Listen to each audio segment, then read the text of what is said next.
Vous aussi, vous y êtes pour beaucoup, vous savez. Oui. Je dis bonjour à tous ceux qui nous regardent. L'équipe en studio également, bonjour à vous. Un bonjour de mon papy, hein, à votre endroit. Voilà. Oh, il vous merci. regarde chaque matin.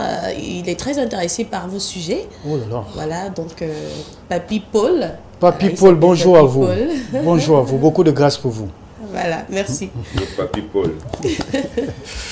Alors, déjà, quand on parle santé, Marlise, si vous posez, c'est quoi la santé pour vous? Bah, moi, je pense que la personne la mieux placée pour nous donner une définition vraiment concrète, voilà, pour nous, personnellement, et également nos chers téléspectateurs, c'est le docteur Larry, parce que je ne saurais le dire comme il se doit, voilà. Donc, docteur, je vous retourne la question de mon cher commandant. C'est quoi la santé? Voilà, il s'agit bien évidemment en un seul mot du bien-être basé sur 3 dimensions, si je peux le dire ainsi. C'est-à-dire le bien-être psychologique, autant pour moi, je voulais dire psychosomatique. Alors, physique, ça également, et social. Vous comprenez donc nous avons besoin de ces 3-là pour pouvoir parler de la santé. Psychologique, physique, social. Et social. Si j'ai posé la question à Marlise Bockman, c'est parce que c'est la même question que nous avons posée à des amis dans la rue qui ont bien voulu s'exprimer devant la caméra et aussi le micro. D'accord. Mais je ne l'aurais pas bien dit comme lui. Hein. Voilà un petit peu ce que les uns et les autres en pensent. Vous voulez dire? Regardons, oui, regardons. Regardons ensemble. Écoute.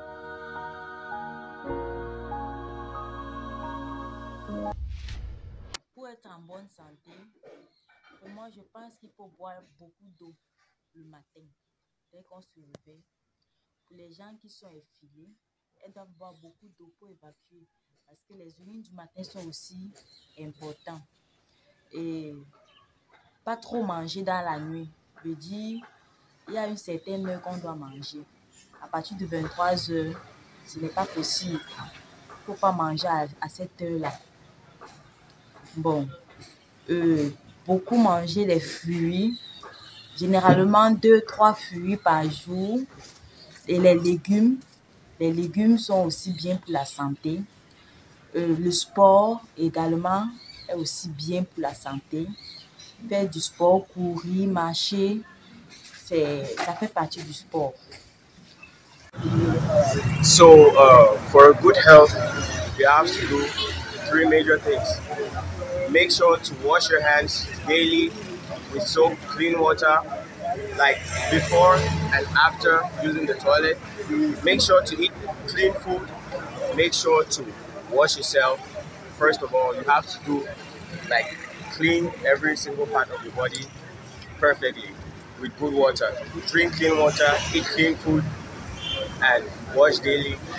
Stay safe. Thank you very much.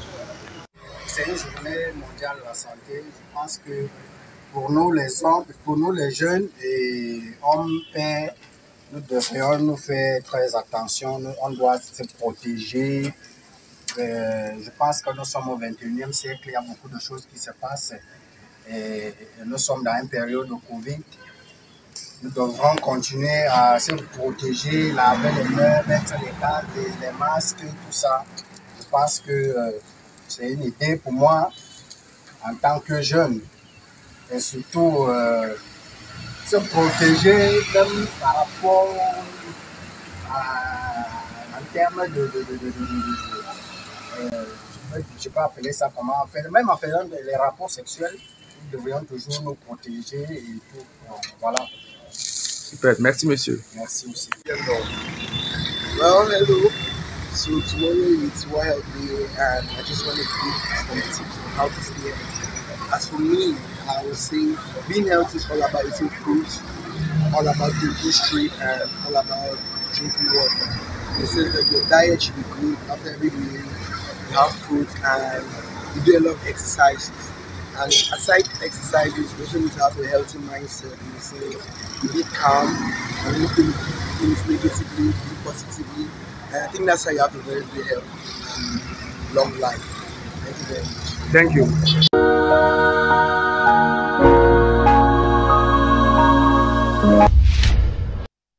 Merci beaucoup pour ce Vox Pop. Là-dedans, on a vu des grillades, c'est pas mal. C'est intéressant. Cela a fait saliver un petit peu Marlise. Et puis, M. Mbala, qui ne peut pas lui offrir ça ce matin, il insiste, mais il va le faire quand même. Il a promis. Il le fera. Il le fera. Et il a une parole de Marlise Mbokmam. Alors, on va laisser santé les uns et les autres s'exprimer un petit peu sur ce qu'ils pensent de cela, ce que cela représente pour eux, la santé. Et donc, docteur, on a écouté les uns et les autres. Effectivement. Oui. Alors, on va vous demander à vous, docteur Larry, c'est quoi l'objectif exact de cette journée mondiale consacrée à la santé? Voilà, il faut dire qu'en un seul mot, il s'agit d'une journée de sensibilisation. Bien évidemment, pour, je voudrais encore dire le rappeler ou encore alerter tous ceux qui nous suivent, je veux dire la population tout entière, sur la souffrance, bien évidemment, les maladies, la morbidité, la mortalité. Quand je parle de morbidité, il s'agit bien évidemment de ce que le ministre de la Santé fait chaque fois, de pouvoir rappeler. Voilà, en ce qui concerne la Covid, que choléra, le nombre des malades, ainsi de suite. Ça, c'est très important en ce qui concerne la santé. Voilà, ça nous permet toutefois de pouvoir prendre des mesures préventives. Voilà, pour la souffrance, ça, c'est vrai, on ne pourra pas s'en passer. Quand on a un être malade, on est affecté. Toute la famille souffre, ça c'est tout à fait normal. Alors cette journée-là vient justement nous interpeller tous que nous devons prendre soin de nous. Oui. Aussi le monde se développe, aussi il faut dire que les maladies également font surface. C'est-à-dire c'est tous les jours qu'on entend parler. Comme notamment on parle aujourd'hui du choléra, beaucoup plus du choléra. Voilà. On a comme l'impression que c'est venu fermer. Je ne voulais pas dire fermer la porte à la Covid, mais présentement on parle plus de choléra. Donc il faut vraiment faire très attention. Alors, également, parle-t-on de plusieurs types de santé déjà? Oui, tout à fait. Il y en a plusieurs. Il faut dire que quand on parle de santé, il y a santé environnementale, il y a santé mentale, sexuelle. Vous avez écouté quelqu'un parler tout à l'heure là, parce que ça procure le bien-être. Oui. Sexuel et reproductif. Vous pouvez imaginer une femme qui n'a pas fait d'enfant. Ça fait mal. Ça fait mal pour certains. Donc quand on dit santé reproductive, ça c'est important également pour le bien-être. Voilà. Il y a la santé au travail. Ça, il est sans ignorer ce que ça fait. L'impact également. Donc la santé au travail, voilà les différentes formes de la santé, autant pour moi. Et également, il y a ce qu'on appelle la santé, la notion relative. C'est-à-dire que vous êtes déjà malade et quand bien même vous êtes malade, vous devez toujours vous considérer en bonne santé pour pouvoir vivre longtemps. Voilà. Ça veut dire ne pas se meurtrir, se laisser mourir par sa maladie. Oui, parce que toujours il faut dire que maladie ne voudrait pas dire mort. Mort, rester positif. Voilà, rester positif, voilà. Peu importe le diagnostic qui a été fait par le médecin. Voilà. Alors, ça m'amène à vous poser cette question suivante qui est, c'est quoi la cause de la santé ?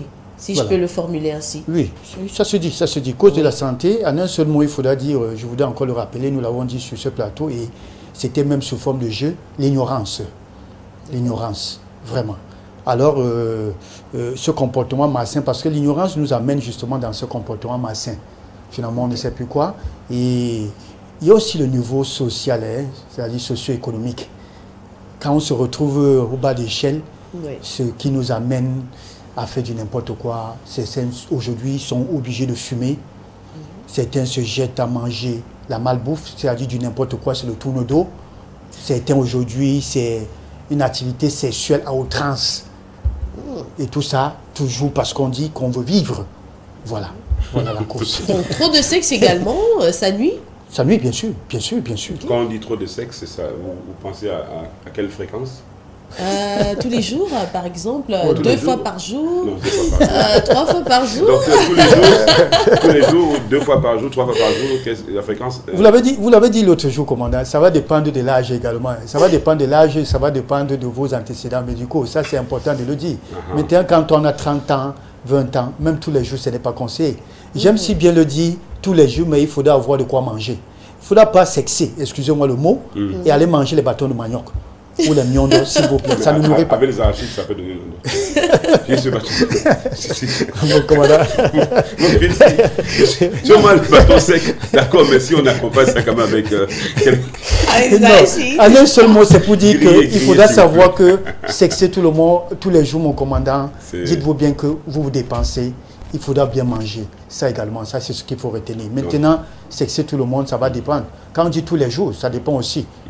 Excusez-moi l'expression, toujours le nombre de coups. Faites très attention. Alors, si on veut sexer à la française, quand on dit la française, ça veut dire c'est des câlins. Tout simplement, parce que sexer ne voulait pas dire forcément pénétration. Et à la camerounaise, c'est forcément pénétration. Oui, à la camerounaise,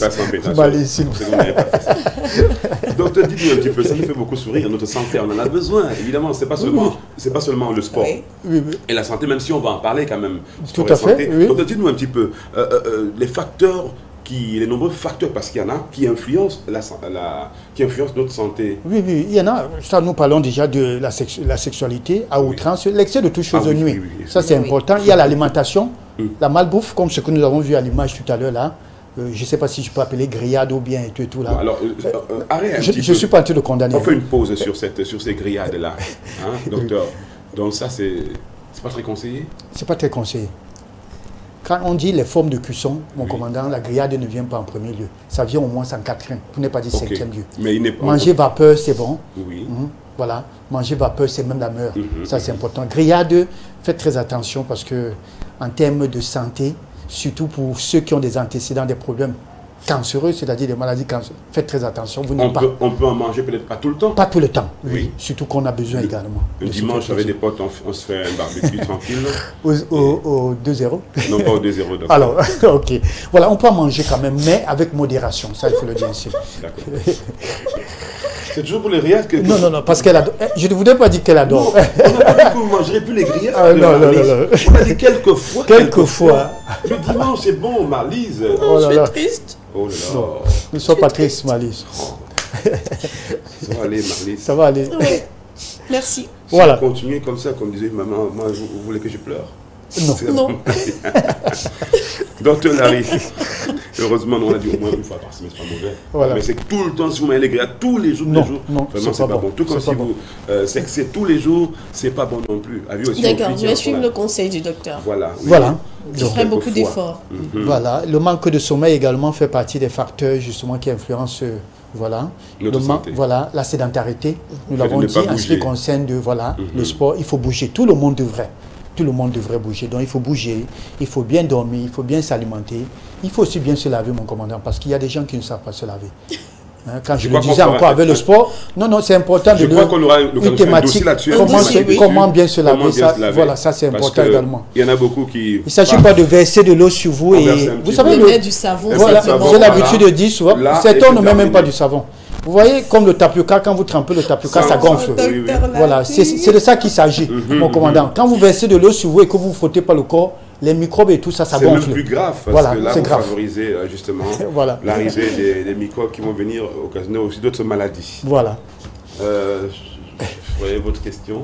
Alors, on va poursuivre avec les différents, je formulerai ça de cette façon, les différents facteurs qui influencent notre santé. Ouais, nous l'avons dit là, nous avons justement énuméré là, le manque de sommeil, la sédentarité, la malbouffe. En fait, c'est une forme de rappel, hein, parce qu'avec tous les commentaires qui ont suivi, je ne suis pas sûre que nos téléspectateurs aient bien noté. Voilà, ça c'est important. Le manque d'éducation également, c'est un facteur, mon commandant. Voilà, ça c'est important. Il y a également l'âge. Il y a également le sexe. Nous ne sommes pas égaux devant la maladie. Il faut dire que les femmes n'aiment pas quand on dit qu'elle est sexe faible. Mais il faut dire que la femme, une fois quand elle est ménopausée, elle est plus fragile que l'homme. Ça, il faut le savoir ainsi. Donc voilà pourquoi on dit souvent sexe faible. Donc ne tirez pas sur nous quand on dit sexe faible. Aujourd'hui, c'est vrai que la femme peut conduire le Caterpillar. Elle peut travailler comme l'homme et tout et tout. Mais toujours est-il dit, nous sommes différents. La femme et l'homme, c'est deux choses différentes. Voilà. Ça, c'est sûr. Alors, pour poursuivre, dit-on, docteur, qu'une mauvaise santé augmente fortement les risques de perte d'emploi. Ça, c'est pour, disons, je pense, des personnes qui travaillent et qui sont tout le temps régulièrement malades. Est-ce qu'ils risqueraient de perdre leur emploi? Oui, ça a été prouvé, mon commandant. Ça a été prouvé. Ça c'est une façon de dire que quand bien même on est malade, on devrait consulter. On devrait prendre soin de soi. C'est-à-dire, vous savez, c'est le seul pays où j'ai écouté l'expression « mangeons vivant ». Buvons vivant, faisons vivant. C'est au Cameroun. Ça, parce que le Cameroun, c'est... Voilà, gestionner quand même, je veux dire, un peu certains pays. Mais au Cameroun, Vraiment, l'expression, le jargon, c'est très fort au Cameroun. C'est très fort. Mangeons Et du vent, d'autres arrivent, d'autres arrivent. Et d'autres arrivent, voilà, mon commandant. Alors, et quand bien même vous attirez l'attention de ces personnes, non, monsieur, votre travail, respectez, prenez soin de vous, vous respectez de votre emploi. Il dit non, le destin. Toujours est-il, celui qui boit, il meurt, celui qui ne boit pas meurt.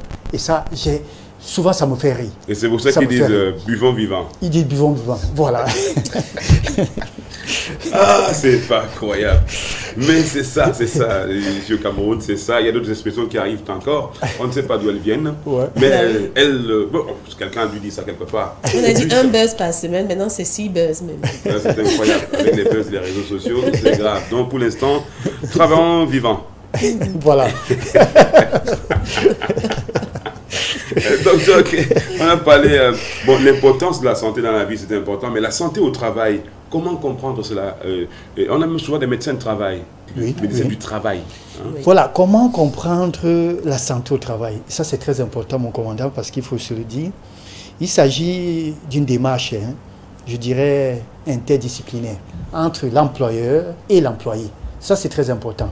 Et maintenant, entre les employés, mon commandant. Quand je dis cette relation, c'est pour pouvoir mettre, c'est-à-dire un climat, instaurer un climat de santé au travail. Pour pouvoir limiter, pour ne pas dire arrêter les harcèlements au travail. Vous comprenez, mon commandant? Les mouchadages, c'est-à-dire ces personnes qui se font toujours entourer des patrons pour pouvoir déstabiliser les autres. Ces personnes, vous entrez dans une entreprise, ils sont dans le même bureau, qui ne se disent pas bonjour. Ils commencent à boire cette semaine, au 2-0. La semaine qui suit, ils ne se disent pas bonjour. Vous ne savez pas pourquoi, c'est un problème. Moi, je les appelle tous les apprentis sorciers. C'est un problème, mon commandant, parce que le bonjour, c'est une grâce. Quand vous voyez votre collègue, vous ne dites pas bonjour. Ou certainement peut-être parce que vous portez une veste de 100 000 et lui il porte une veste de 1000 francs. Mais toujours est-il dit, les vestes, c'est vestes, mon commandant. C'est un problème au travail. Et qui subit, mon commandant, c'est nos femmes à la maison. Vous voyez le mari qui rentre, alors il prend le problème du travail, il rabat à la maison. Et il va aller secouer même le bébé, comme on le disait la dernière fois. Pourquoi? Parce qu'il a été énervé au bureau à cause de son collègue. Autant, c'est quelque chose, mon commandant, qu'on devrait chaque fois s'interpeller. C'est pour ça qu'il y a des réunions en entreprise. Ça, c'est très important. Santé au travail, ça regroupe tout ça. L'aspect psychologique, ça regroupe l'harcèlement. Il y a autant de choses qui se passent au travail qui procurent le mal-être. Et qui dit mal-être, mon commandant, il y a manque de performance, il y a manque de rendement, il y a autant de choses. Ça peut faire tomber une entreprise, le manque de santé au travail, mon commandant. Et je crois que les employés devront réfléchir dans cette voie-là pour pouvoir chasser de leurs entreprises ces apprentis sorciers. Ça, c'est important de le dire. Voilà. Alors, j'aurais une autre question, docteur Larry, si vous me permettez. J'aimerais savoir comment est-ce qu'on pourrait améliorer notre santé. Oui, je crois que cela nous interpelle tous. Oui. Malise, améliorer, ça dit beaucoup de choses. Commençons déjà, c'est de bien manger. Manger ce qui est bien pour soi. Manger sain et équilibré. Oui. C'est d'éviter de stresser. Parce que vous ne changerez jamais le monde, ça il faut le dire ainsi. Acceptez ce qui est. Faites avec ce qui est. Vous ne changerez pas le monde. Donc le stress, on vit avec le stress. Ça il faut le dire. Parce qu'il y a le stress positif et le stress négatif. Et c'est le stress négatif qui nous détruit. Ça il faut le dire. Voilà, il faut faire le sport, comme on le disait, améliorer, c'est ça. Nous parlons ici de la vieillesse. La vieillesse réussie passe par quoi? Par le bien-être. Le bien-être, c'est-à-dire, c'est de prendre soin. Avec de bien dormir. C'est vrai que certains travaillent la nuit, mais je l'ai souvent dit, la nuit est faite pour dormir. Bon, aujourd'hui, c'est la course contre la montre, c'est vrai. Mais quand bien même vous travaillez la nuit, ayez du temps le lendemain pour pouvoir vous reposer parce que vous allez repartir à la garde et tout. Donc voilà, améliorer sa santé, je crois que c'est avoir une santé mentale positive, c'est-à-dire être en forme dans sa tête, être en forme dans ses pensées, dans son corps, ainsi de suite. Voilà. Éviter et cela, ça trop passe. de stress, Oui. la pression, que ce soit du travail ou en famille. Voilà. Voilà. Voilà. Alors, pourquoi dit-on que la santé est une notion relative? Voilà. Nous avons dit, c'est qu'un malade bien portant est un homme qui, ou encore, un homme bien portant est un malade qui s'ignore, autant pour moi. Ça voudrait dire quoi, Malise, en un seul mot? ceux qui sont malades ne devront pas penser qu'ils sont mourants.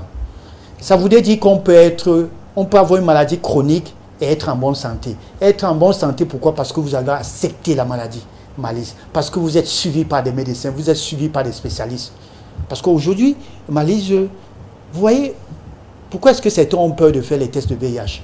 Parce qu'ils ont peur. Du résultat. Du résultat. Oui. Ils ont peur qu'on dise demain que non, ils sont malades. Ils ont peur d'être stigmatisés. Ils ont peur que cela, une fois connu, c'est fini, c'est la mort. Non. Aujourd'hui, on peut vivre aussi longtemps. Aussi longtemps, pourquoi? Parce que la prise en charge est effective au Cameroun. Donc, il faut dire relatif, justement, pourquoi? Parce qu'on peut être malade, sujet à une maladie chronique et vivre longtemps. Déjà que d'aucuns disent souvent, connaître ma maladie, c'est me tuer. Donc, je préfère rester dans l'ignorance et souffrir petit à petit en me disant, est-ce que c'est ça ou c'est pas ça? Que d'aller vers le médecin et découvrir que c'est positif. Là, ça me détruit plus rapidement. Justement, connaître aujourd'hui sa maladie, c'est vivre plutôt longtemps. Et non mourir vite. Non, ça c'est vivre longtemps parce que plus tu connais l'ennemi que tu as en toi, plus tu connais ce qu'il faut faire pour combattre, les préventions et tout. Donc c'est ce qu'il faut retenir en ce qui concerne la santé relative. Docteur, il ne nous reste plus qu'à vous dire un grand merci, mais avant de vous laisser repartir, pourquoi pas un petit conseil à l'endroit de nos téléspectateurs qui captent ça tous les jours. Voilà, la question que je voudrais qu'on se pose tous pour cette journée mondiale de la santé, sommes-nous prêts à repenser le monde? Repenser le monde, c'est-à-dire un monde où tout le monde devrait respirer l'air pur. Un monde où il ne devrait plus avoir de délestage. Un monde où des gens devront avoir de l'eau potable. Un monde où les gens devront manger bien. Est-ce que c'est possible, mon commandant? Est-ce que c'est possible? Moi, alors, quel est ce monde? Est-ce que ce monde aujourd'hui... C'est peut-être l'Eldorado de Voltaire, je ne sais pas. Vous avez lu la fameuse pièce de Voltaire. L'Eldorado, un monde où tout est parfait. C'est-à-dire c'est un monde aujourd'hui où des économistes devront privilégier, mon commandant, la santé, le bien-être. Alors, en un seul mot, je voudrais dire que la santé n'est pas un fin en soi. C'est une ressource. Une ressource qui nous permet, mon commandant, de pouvoir monter des projets, réaliser des projets. Et voilà pourquoi est-ce qu'on devrait prendre soin de nous. Voilà. Penser que la santé est un fait en soi, c'est mourir avant l'âge, en quelque sorte. Voilà. Vous voulez vivre longtemps, eh bien, santé avant tout. Voilà. Connaître son mal, c'est aussi connaître un petit peu son ennemi, voilà, et savoir le combattre de manière plus poignante. Docteur Laris, avec ce point poignant que je vous souhaite passer une très bonne journée, tout en rappelant que voilà vos contacts au bas de l'écran. Marlise va quand même se faire le plaisir de les rappeler à toutes fins utiles pour des personnes qui ont envie de prendre un rendez-vous avec vous ou tout simplement qui ont envie, pourquoi pas, de demander un conseil. Tout à fait. D'être un peu éclairé sur un point sombre. Marlise. Bien sûr, pour des questions de santé, que ce soit maladie, prévention, consultation, le docteur Larry répond au numéro 699 64 57 59 ou encore au 675 92 47 91. Voilà, on va marquer une légère pause. On revient pour parler avec monsieur John Peter.